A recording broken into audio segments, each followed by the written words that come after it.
Hey guys, I'm David Radulovich. I'm going to be doing another ShotKam video here with Jeff today, who's been shooting for about 10 years. Today we're going to be talking about start times, visual pickups, and how those two things start a connection to create a perfectly executed movement so that you can see that information on the ShotKam to help you diagnose your own shooting.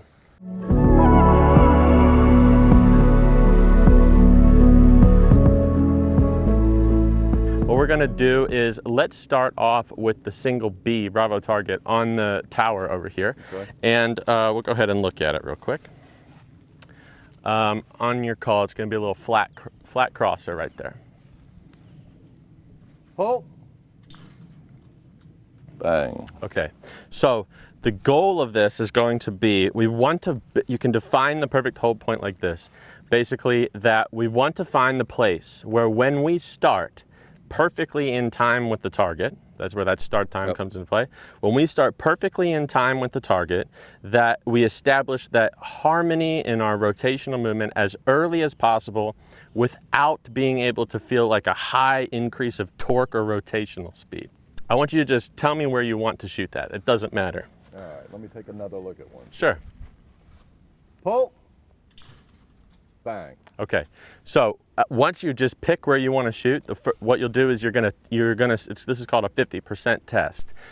You're gonna take 50% of that total space, but here's what we want to do. We want to start with the hands there at 50% mark, put the eyes on the trap, and I want your movement to come all from your lower body and your ankles, because horizontal movement should come from the ankles.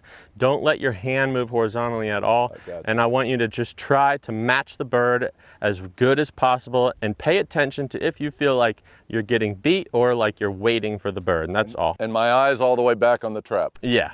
All right. Pull. Reasonably comfortable. Okay, and did it feel like in the beginning of that you kind of had to start slow to let it catch up, or that you had to hit the gas to? Probably a little jumpy, I would say. Okay, try that one more time. Pull.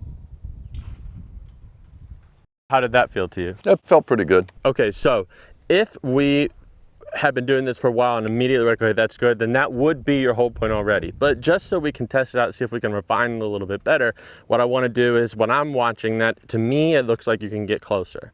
Okay. So what I want to do is, I don't want to just randomly go closer, I want to go 50% closer again. And that's what would happen is, depending on your answer to your experience, paying attention to your body, you'd say, okay, I felt like I was being beat, then go 50% closer to your break point from that first test. If you felt, oh, I felt like I was waiting on it, go 50% closer to the trap. Gotcha. And basically you're just going to test the same thing again, but 50% closer to the trap this time.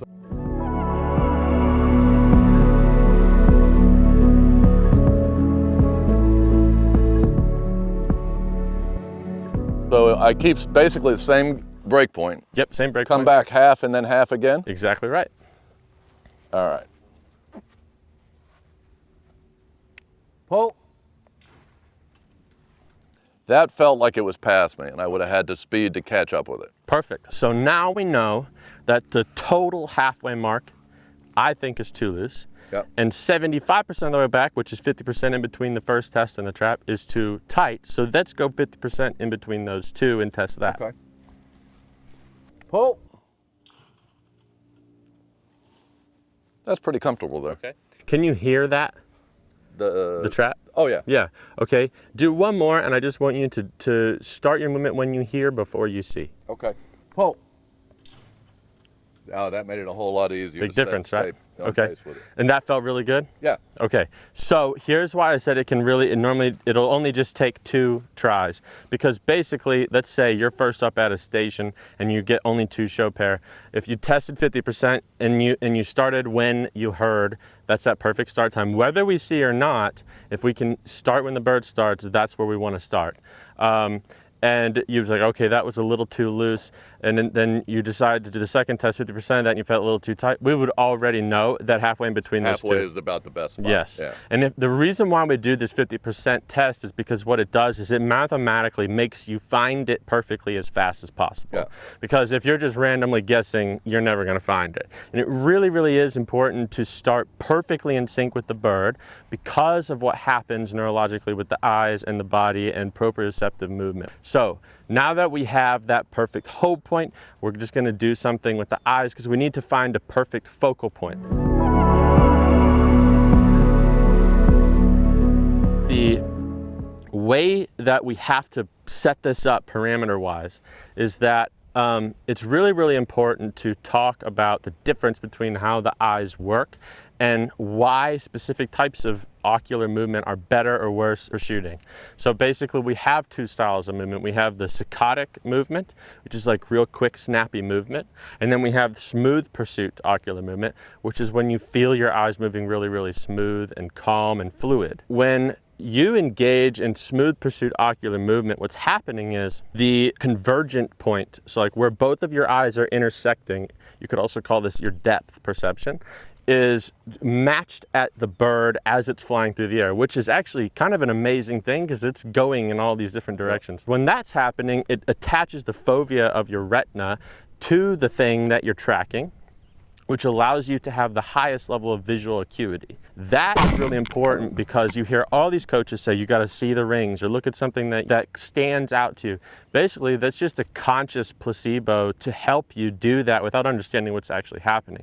But it literally is the most important part of shooting because if you can attach your eyes to the bird like that, then you're gonna be able to get the correct feedback. It'll make the bird look slow, detailed, like way closer, and you won't feel this sense of urgency and rush for time. The only thing about that though is that in order to engage in that type of movement, smooth pursuit, we have to attach our attention to the thing that we're looking at. It's impossible to move your eyes smoothly without being consciously attentive to a thing that's moving. And you can do this, and watch how cool this is. Most people have never done this before. Try to move your eyes smoothly from this finger to this finger.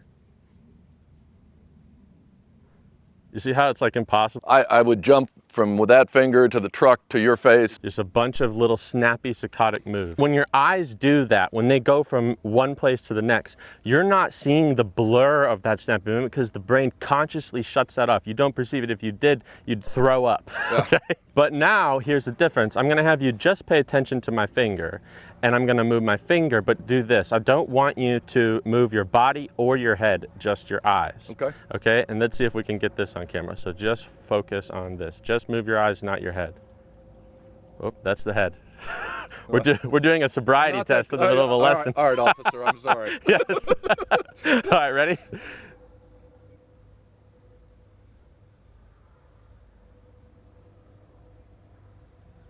Okay, so what you'll see is like real smooth movement of the eyes. Now, the only way that that happens is to engage the prefrontal cortex of the brain on the thing. So the conscious part, you have to pay attention. So this means that we cannot have our attention on the thing that our eyes are resting on when we call pull. Because if you're looking at a leaf and you're seeing the detail on the leaf, you're engaged in conscious engagement with the thing you're looking at. So then when you call pull and the bird comes out, your peripheral has been shrunk. You won't see it till it gets close. When it does get close, it's gonna look like it happened fast, and you're gonna respond in a quick movement. Your eyes are gonna saccadically snap. You're gonna lose the bird for a second because the brain shuts it off so you don't puke in the middle of the shot.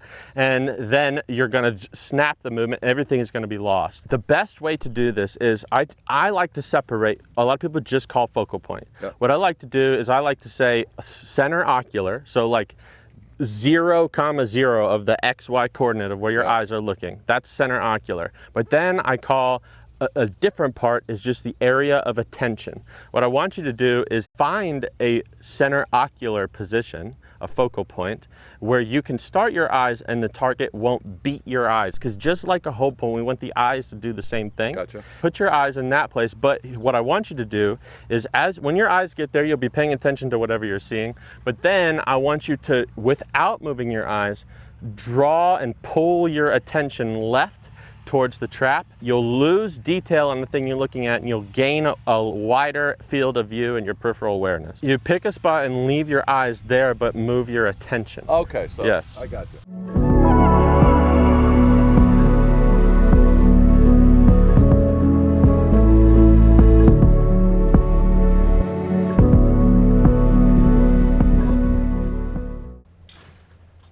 So now I'm gonna say, I would bet you that as you were calling pull, your eyes are moving back and forth. Am I right? Yes. They were not relaxed. Yes. It's almost as if I called pull, looked back to see if it was there, then tried to. Yes. I did not feel real relaxed with what my eyes were doing when I called pull. Yes. So very good. Now the reason I could tell that was because of the way that your gun was moving. But the way that you would be able to tell that if I wasn't here would be in that ShotKam video. Before you call pull and before the bird comes, the movement in the video is going to go left and right and left and right. Did I because come back? Micro movements. Anticipation of here, I got to see it. Exactly right. Yes. And what it is it's this anticipatory anxiety that builds where it's like, where's the bird going to come? I need it. And so we have these microsaccadic movements, and when the eyes go back and forth like that, the body's going to respond. So that's why the ShotKam is a really valuable tool. It's crazy that on a camera on your gun, you can know what your eyes are doing. Pull. Perfect. Okay, that solid. Yes, that was a good start time there.